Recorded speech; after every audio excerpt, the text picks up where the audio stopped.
So, awards season is upon us, and I am faced with an interesting dilemma.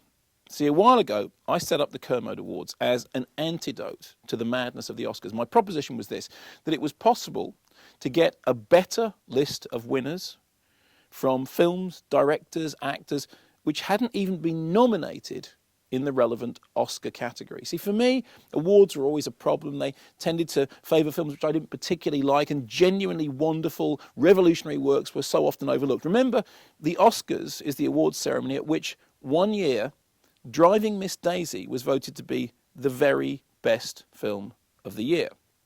So, in the near future, we have the BAFTA nominations. I'm always slightly closer to agreeing with BAFTA. I am a BAFTA member. And then the Academy Award nominations.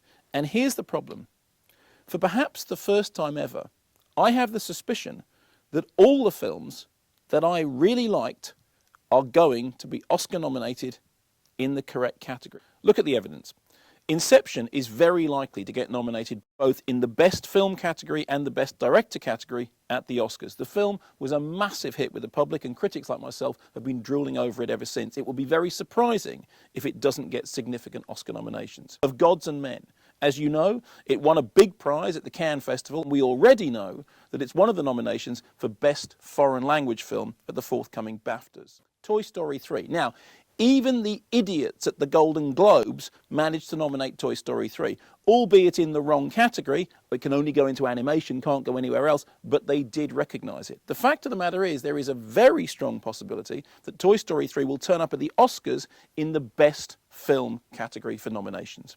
Now, here's the joker in the pack. See, Made in Dagenham has been long listed for 14 BAFTA nominations, so it's probably going to get good nominations at the BAFTAs. But in America, it hasn't received anything like the attention it should have done. The Golden Globes completely ignored it, and it's possible that that will happen again at the Oscars. So maybe that's one area in which I'm slightly out of sync, at least with the Americans.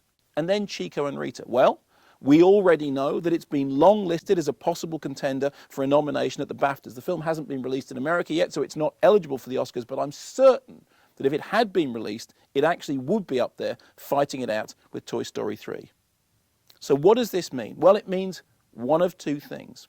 Either, one, despite my arrogance, my petulance, my grumpiness, all those things which make me so annoying, over the years, I have mellowed and become mainstream. Or two, the answer I prefer, I was right all along and the world has finally caught up. Which one of those do you think is true?